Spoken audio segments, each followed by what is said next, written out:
अस्सलाम वालेकुम everyone, welcome to Physiologics YouTube channel. आज के इस वीडियो के अंदर हम डिस्कस करेंगे chapter number 2 from kinesiology by Dina Gardner and the name of the chapter is introduction to movement. इससे जो पहला चैप्टर है उसमें मैकेनिकल प्रिंसिपल्स हैं। उसके लिए जो वीडियो है वो हमारे यूट्यूब चैनल पर मौजूद है। अगर आप फर्स्ट चैप्टर को पढ़ना चाहते हैं तो पहले आप उस वीडियो की तरफ जाएँ, और अगर आप वो ऑलरेडी पढ़ चुके हैं तो हम सेकेंड चैप्टर को स्टार्ट करेंगे, that is introduction to movement. Movement की अगर हम बात करें तो जो बॉडी लेवर्स हैं कि हमारे पास जो बोन्स हैं, या अब हम बॉडी की बात करें तो हमारी जब बॉडी मूव करती है तो it moves in the form of levers. और अगर हम लिवर की बात करें तो लिवर के अंदर तीन मेजर पॉइंट्स आपको पता होने चाहिए। One is fulcrum, other is effort and the last one is load. Fulcrum वो पॉइंट है जिसके अराउंड मूवमेंट होती है, एफर्ट जहाँ पे फोर्स लगाई जाती है, और जो हमारे पास लोड है, जो फोर्स लगाने के रिजल्ट के अंदर हम जिस चीज़ को मूव करते हैं, दैट इज़ लोड। तो अगर हम ह्यूमन बॉडी को देखें तो जो हमारी बोन्स हैं, जिसके अंदर आपको यहाँ पे शो हो रहा होगा, this is humerus and they are the radius and ulna, they form the rigid bars of the lever. और जो फल्क्रम है, जो हमारे जॉइंट्स हैं, this serves as the fulcrum, जैसे कि यहाँ पे एल्बो जॉइंट है। और जो हमारे पास एफर्ट है that is provided by the muscles, like यहाँ पे बाइसेप आपको शो किया गया है, तो एफर्ट यहाँ से आएगी। और जो लोड है वो हमारे पास जो वेट ऑफ आर्म है, four arm hand, weight of four arm sorry, जो ये है ये लोड है, तो यहाँ से हमारे पास एफर्ट लगेगी। और ये एफर्ट इस जगह पे इंसर्शन के ऊपर एफर्ट लगेगी और इस लोड को हम मूव करेंगे। So that is how our body moves. अगर हम फोर्सेस की बात करें कि कौन कौन सी फोर्सेस हमारी बॉडी पे लगती हैं, बॉडी लेवर्स के ऊपर, तो दो तरह की फोर्सेस हैं। First is external force and the second is internal force. External force जो कि हमारी बॉडी के बाहर से कोई भी फोर्स आए, that is known as external force. जो बॉडी के अंदर से आए, that is the internal force. So अगर पैसिवली हम मूव करें इस आर्म को, हम फ्लेक्शन में लेके जाएं एल्बो को, तो that would be the external force जो इस आर्म को फ्लेक्शन में लेकर जा रही है, एल्बो को फ्लेक्शन में लेकर जा रही है। लेकिन अगर हमारे पास बाइसेप कॉन्ट्रैक्ट करता है और बाइसेप की कॉन्ट्रैक्शन के रिजल्ट में ये मूवमेंट होती है, तो that force is supplied by the forces developed within the body and that are the muscular forces. So दो बेसिक फोर्सेस हैं। वन इज एक्सटर्नल फोर्स जो हमारे पास बाहर से आती है, दैट कैन बी ग्रेविटी और the pressure of physiotherapist body और एनीथिंग एल्स। और इंटरनल फोर्स जो कि हमारे पास मेनली मसल से आती है। डायरेक्शन ऑफ मूवमेंट की बात करें कि मूवमेंट किस डायरेक्शन में होगी, the direction of applied force determines the direction of the movement, कि जिस डायरेक्शन पे फोर्स लगेगी उसी डायरेक्शन पे मूवमेंट होगी। अगर हम movement under the effect of gravity करें तो जो मूवमेंट है that would be towards the earth centre. तो अगर हम यहाँ पे बात करें, अगर हम अज्यूम करें कि जो पेशेंट है या जो भी हमारा क्लाइंट है वो स्टैंडिंग पोजीशन में है, तो अगर हम ग्रेविटी के सहारे बाजू को छोड़ देंगे तो यू ऑल नो कि ग्रेविटी नीचे खींचेगी इनको, और जब आर्म नीचे की तरफ खींचेगा तो जो मूवमेंट है वो it will be in downwards direction towards the earth centre. Movement resulting from the muscle contraction is in the direction of muscles pull. अगर हम मूवमेंट अगेंस्ट द ग्रेविटी नहीं छोड़ना चाहते, हम मसल के ऊपर डिपेंड करते हैं जो कि इंटरनल फोर्स है, तो जो मूवमेंट उस डायरेक्शन में होगी जिस डायरेक्शन में मसल बोन को पुल करेगा। तो इस डायरेक्शन में अगर बाइसेप कॉन्ट्रैक्ट करेगा तो the movement will be upward away from the centre, अगर ये पर्सन स्टैंडिंग पोजीशन के है। The force of muscle contraction is applied at the muscle attachment to the bone and the direction of pull is determined by the position of muscle। ये एक point है कि एक तो आपको पता होना चाहिए कि जब हम बॉडी लेवर्स की बात करते हैं तो जो फोर्स लगेगी वो इंसर्शन पॉइंट पे लगेगी, इस जगह पर। और हमारे पास जो डायरेक्शन ऑफ पुल है वो डिटरमाइन करेगा पोजीशन ऑफ मसल के, मसल किस पोजीशन में है, क्या वो आर्म को इस साइड पे खींचेगा या वो सुपिनेशन करवाएगा या प्रोनेशन करवाएगा, what ever the case is, it depends on the direction of pull as determined by the position of the muscle. Third point is the forces applied at the body levers. Normally, two or more forces are applied at the body levers. The compounding of applied forces modifies the direction of movement. इसको समझना आसान है कि अगर हमारे पास दो forces हैं, एक आप कह लें कि ग्रेविटी की फोर्स है जो कि इस साइड पे खींच रही है आपके आर्म को, और एक आपके मसल की फोर्स है वो इस साइड पे खींच रही है, तो आपको डिसाइड करना है कि मूवमेंट किस साइड पर होगी। अगर तो muscular effort is equal to gravity, तो हमारे पास क्या होगा, देयर विल बी बैलेंस, ना इस साइड पर मूवमेंट होगी ना डाउनवर्ड मूवमेंट होगी। लेकिन अगर मस्कुलर एफर्ट ज़्यादा है और ग्रेविटी कम है, ग्रेविटी की फोर्स कम है, तो मूवमेंट इस डायरेक्शन में होगी। और अगर ग्रेविटी की फोर्स ज़्यादा है एज कम्पेयर टू मसल, तो मूवमेंट इस डायरेक्शन में होगी। Next slide is about the types of movement. So there are two basic types of movement. One is passive movement and the other is active movement. इसमें जो आपने बात याद रखनी है वो ये है कि कोई भी मूवमेंट जो इंटरनल फोर्स से नहीं आ रही, that is a passive movement. External force से आ रही है, वो फिजियोथेरेपिस्ट का हैंड हो सकता है, वो कोई पुली हो सकती है, वो पेशेंट का साउंड लिम्ब हो सकता है, वो किसी भी फॉर्म में असिस्टेंस हो सकती है, that is produced by the application of an external force is known as passive movement. और इसके अलावा वो मूवमेंट जो हमें मसल कॉन्ट्रैक्शन से मिलेगी, that is known as active movement. अगर हम इस पिक्चर को देखें तो अगर हम मसल हमारा कॉन्ट्रैक्ट करें और हमारा जो एल्बो है वो फ्लेक्शन में चली जाए, तो that would be active movement. लेकिन अगर इन केस मसल कॉन्ट्रैक्ट ना करे और कोई एक्सटर्नल फोर्स इसको फ्लेक्शन में लेकर जाए, तो that would be passive movement. Next slide is about the types of muscle contraction. इसके ऊपर डिटेल्ड एक वीडियो हमारे चैनल पर मौजूद है जिसमें टाइप्स ऑफ मसल कॉन्ट्रैक्शन को डिटेल में डिस्कस किया गया है। आप उस वीडियो पर जाकर जितनी भी हमारे पास दो मेजर टाइप्स हैं, isometric and isotonic, and then isotonic is further divided into eccentric and concentric, वो आप उस वीडियो पर जाकर देख सकते हैं। वर्क की अगर हम बात करें तो the product of force and distance through which the force acts is known as work. And the types of muscle work, इसमें जितने टाइप की मसल कॉन्ट्रैक्शन है उतने ही टाइप के मसल वर्क है। उसमें स्टैटिक है, कॉन्सेंट्रिक है, इसेंट्रिक है।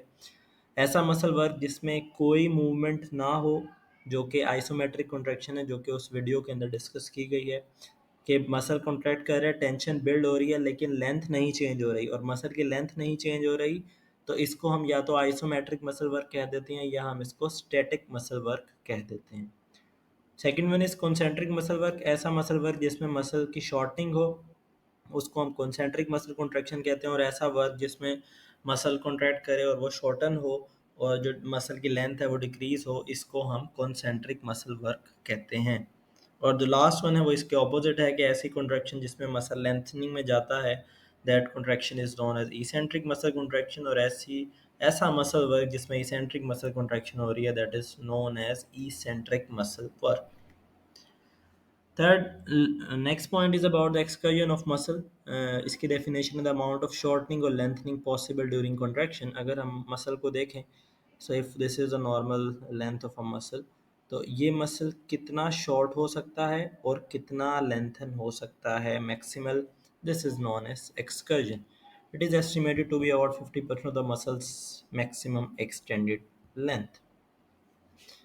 उसके बाद है range of muscle work. The maximum excursion possible is called the full range, के मसल कितना ज़्यादा लेंथन हो सकता है और कितना शॉर्ट हो सकता है, इसको हम रेंज ऑफ मसल कहते हैं। कि अगर हम इधर देखें कि हमारे पास ये एल्बो है, ये फुल फ्लेक्शन के अंदर है और फुल फ्लेक्शन से फुल एक्सटेंशन के अंदर है, this is known as the range of muscle work. The inner range is the part nearest to the point at which the muscle is in its shortened position, कि यहाँ पे bicep हमारे shorten position में है, तो this range here from here is known as inner range. ऐसा part जहाँ पे मसल फुली एक्सटेंडेड है, here and here, is known as outer range. और इसके बीच में जो भी रेंज है, that muscle is neither extended nor shorten, this is known as middle range. Next point is about the strength of muscle contraction. It is the strength is the muscle the ability to generate tension, के muscle कितनी tension generate कर सकता है, and it varies in proportion to the tension exerted by the force which oppose its action, कि muscle कितनी tension generate करेगा, it depends कि वो कितनी फोर्स को अपोज कर रहा है। सोचें आपने अपने बाजू को फ्लेक्स करना है, स्टैंडिंग पोजीशन में एल्बो फ्लेक्स करनी है और आपके हाथ में कोई वेट नहीं है, तो आपने सिर्फ ग्रेविटी के अगेंस्ट मूवमेंट करनी है, तो इस केस में आपकी एफर्ट कम लगेगी एज कम्पेयर टू अगर आपके हाथ में 1 kg या 2 kg का डंबल दे दिया जाए और आपको कहा जाए अब अपनी एल्बो फ्लेक्स करें। तो this is the meaning of the second line, that the strength varies in proportion to the tension exerted by the opposing force. Variation in the strength of a muscle's contraction is made possible by a system of motor unit. अब आपको समझना पड़ेगा कि motor unit किसको कहते हैं। So a motor unit consists of a single neuron and a group of muscle fiber it supplies. So here is spinal cord. There are anterior horn cells जहाँ से nerve निकल के मसल को supply कर रही है, तो ये सिंगल मोटर नर्व और मसल फाइबर्स जिनको ये सप्लाई कर रही है, they are collectively known as motor unit. The strength of the contraction of a muscle as a whole depends on the number of activated motor units at one time. Muscle के contraction की strength कितनी होगी, ये इस चीज़ पर depend करती है कि एट अ टाइम कितने मोटर यूनिट्स एक्टिवेट हुए हैं. Greater the number of motor units, greater the strength of muscular contraction. Next point is about the group action of muscles. इसके ऊपर एक सेपरेट वीडियो है जो कि आप चैनल पर जाकर देख सकते हैं, जिसके अंदर हम यहाँ पे इसको ब्रीफली डिस्कस करेंगे कि muscle group action of muscles क्या है. बेसिकली जब भी हमने कोई मूवमेंट परफॉर्म करनी होती है तो एक सिंगल मसल काम नहीं करता, there are multiple group of muscles. कुछ मसल्स उस मूवमेंट को फैसिलिटेट करते हैं, कुछ उसको अपोज करते हैं, कुछ उसको असिस्ट करते हैं, और कुछ जो बोन्स ऑफ ओरिजिन है उसको फिक्सेट करते हैं. तो these group of muscles are known as agonist, antagonist, synergist and fixators. ये हमारे पास एक अपर लिम्ब के मस्कुलेचर दिखाया गया है, शोल्डर से लेकर टिल फिंगर्स. एगोनिस्ट की बात करें, they are called prime movers. इनकी वजह से मेजर मूवमेंट होती है, ये कॉन्ट्रैक्ट करते हैं तो वो फोर्स प्रोड्यूस होती है that is required to move the bony part or the bony liver. So here they are, the bicep is the prime mover and it is causing elbow flexion.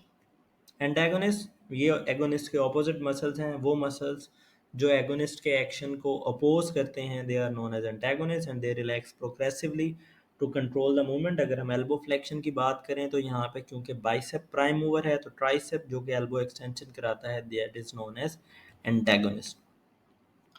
Third one is synergist. Syn mean with, और इसका मतलब है कि ये agonist के साथ मिलकर काम करता है. It provides a suitable background of activity and facilitate the movement. और एल्बो फ्लेक्शन के केस में ब्रेकियोरेडियलिस एक्ट्स एज साइनर्जिस्ट.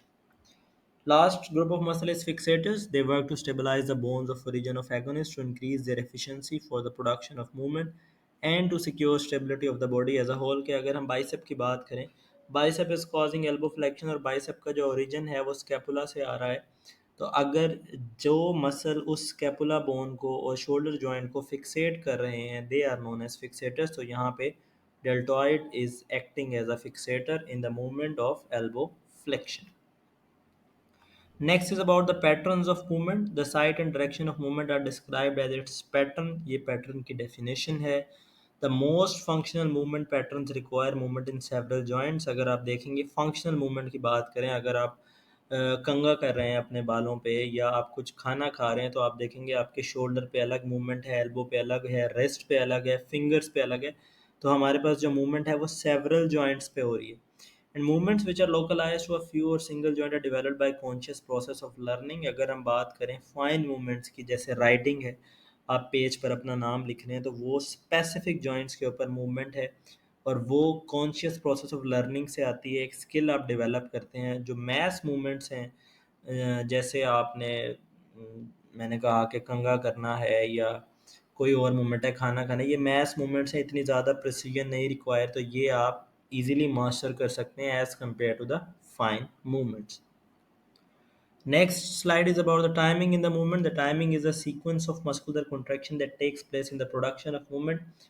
आप इमेजिन करें कि आप खाना खाना चाहते हैं, तो आपने प्लेट से कोई चीज़ उठानी है और उसको अपने मुंह तक लेकर आना है. तो आपको वो चीज़ उठाने के लिए, अगर वो चीज़ आपसे थोड़ी दूर है, तो पहले आपको अपनी एल्बो एक्सटेंड करनी पड़ेगी. एल्बो एक्सटेंड करने के बाद आप फिंगर्स फ्लेक्स करेंगे तो उस चीज़ को ग्रिप कर सकेंगे. फिर आप एल्बो फ्लेक्स करेंगे, और जब एल्बो फ्लेक्स होगी तो वो खाना आपके मुंह की तरफ आएगा, और फिर जब और करीब आ जाएगा तो there will be movement of the shoulder. वो इंटरनल रोटेशन हो सकती है. तो उसके अंदर अगर आप सोचें कि जब आप उस चीज़ को उठाना चाह रहे हैं तो आपकी फिंगर को फ्लेक्शन चाहिए, तो लेकिन उस टाइम पे फिंगर फ्लेक्शन ना हो, फिंगर एक्सटेंशन हो जाए, एक्सटेंसर स्टिमुलेट हो जाए, टाइमिंग गलत हो जाए, तो उस केस में क्या होगा? उस केस में ये होगा कि जो मूवमेंट है वो प्रिसाइजली परफॉर्म नहीं हो सकेगी. तो इसीलिए टाइमिंग इन मूवमेंट ज़्यादा ज़रूरी है. The force head of each contraction is time so that it is maximum when a subsequent force is superimposed on it, otherwise the peak of effort reached will be wasted. ये timing इस तरह से होती है कि एक muscle contraction हो रही है और उसके ऊपर दूसरी फोर्स को सुपर इम्पोज किया जाता है, ताकि उसकी एफिशिएंसी को बढ़ाया जा सके। अगर हम टाइमिंग गलत कर देंगे तो उसकी एफिशिएंसी भी कम हो जाए। There is a waste of effort if the timing is too slow और टू फास्ट। ना टाइमिंग बहुत तेज़ होनी चाहिए, ना ही बहुत हल्की होनी चाहिए। Faulty timing accounts for inefficiency of movement for the purpose of which it is designed. The timing of the functional movements usually proceeds from distal to proximal, as distal area receive most of the stimuli which controls the movement. Hand in the feet, ये आपसे MCQ पूछा जा सकता है कि जो timing है functional movements की, जैसे खाना खाना है, कंघा करना है, बटन बंद करने हैं शर्ट के, तो ये जो सीक्वेंस है ये कहाँ से स्टार्ट होता है? इट स्टार्ट्स फ्रॉम डिस्टल, जो कि हैंड्स वाला रीजन है या फीट वाला region, to the proximal like towards elbow, towards knee, towards shoulder और टुवर्ड्स हिप। तो ये पैटर्न आपको याद होना चाहिए। Next is about the rhythm of movement. Regular rhythm की जो डेफिनेशन है, रेगुलर बीट और recurrence of a sequence of event. जैसे कि हमारे इंस्पायरेटरी मसल्स हैं या हार्ट मसल्स हैं, एक रिदम के थ्रू कॉन्ट्रैक्ट कर रहे हैं, एक स्पेसिफिक टाइम के अंदर स्पेसिफिक नंबर ऑफ टाइम्स ये बीट करते हैं और फिर रिलैक्स करते हैं, तो ये एक रिदम क्रिएट करता है। और स्केलेटल मसल्स में जो एक शख्स है जो कि हाइकर है और उसने एक हाइक करनी है, तो उसके जो मसल्स हैं वो भी रिदमिकली कॉन्ट्रैक्ट करते हैं और रिलैक्स करते हैं। जो नेचुरल रिदम है वो एज के साथ वेरी करता है। चिल्ड्रन का रिदम क्विक होता है और ओल्ड एज में ये रिदम स्लो हो जाता है। Last slide is about the nervous control of the movement, कि आपकी मूवमेंट किस तरह से कंट्रोल होती है। तो ये एक छोटी सी पिक्चर है कि एक यहाँ पे रिफ्लेक्स मूवमेंट दिखाई गई है कि अगर आप कैंडल को टच कर लेते हैं और आपको गरमाइश फील होती है, तो आपका स्पाइनल कॉर्ड फौरन एक्ट करता है और आपके हाथ को पीछे खींच लेता है। इसके ऑपोजिटली अगर हम वॉलेंट्री मूवमेंट की बात करें, तो वॉलेंट्री मूवमेंट इनिशिएट होगी यहाँ से, ब्रेन से। ब्रेन से सिग्नल आएगा नीचे स्पाइनल कॉर्ड में, स्पाइनल कॉर्ड से इंटीरियर हॉर्न्स से होता हुआ ये सिग्नल जाएगा मसल में, और मसल कॉन्ट्रैक्ट करेगा तो आप मूवमेंट कर सकेंगे। तो अगर सिग्नल ब्रेन से आया है, स्पाइनल कॉर्ड में गया है, एंटीरियर हॉर्न सेल से मसल में गया है और फिर मसल ने कॉन्ट्रैक्ट किया है, तो और आपके वॉलेंट्री कंट्रोल में है, that movement is known as voluntary movement. और अगर आपने किसी चीज़ को अचानक से टच किया है जिसके रिस्पॉन्स में, प्रोटेक्टिव रिस्पॉन्स में, बॉडी ने, स्पाइनल कॉर्ड ने मसल को स्टिमुलेट किया है, यहाँ पे सिग्नल डायरेक्ट ब्रेन से नहीं आया बल्कि स्पाइनल कॉर्ड से आया है, that is known as reflex movement. यहाँ पे एक और रिफ्लेक्स मूवमेंट दिखाई गई है, that is knee jerk reflex, कि जब आप पटेलर टेंडन को यहाँ से टैप करते हैं तो क्वाड्रिसेप्स की कॉन्ट्रैक्शन होती है जिससे नी एक्सटेंशन होती है, और that movement is again mediated by spinal cord. इधर सीएनएस का रोल या ब्रेन का रोल डायरेक्टली नहीं होता, सिर्फ स्पाइनल कॉर्ड रोल प्ले करता है, तो दैट इज रिफ्लेक्स मूवमेंट। अगर हम इसके ऑपोजिट जाएं, कि अगर कोई शख्स खुद से अपने नी को एक्सटेंड करे with a command coming from directly from his brain, so this is known as active movement. So this was all about the chapter 2, introduction to movement. So if you have any questions, feel free to ask the question in the comment section, or you can send us a message at our WhatsApp. If you haven't subscribed our channel yet, please subscribe it now. And if you have any suggestions that you want us to cover any specific topics, please let us know in the comment section. Inshallah, we'll meet in the next video. Till then, take care. Allah Hafiz.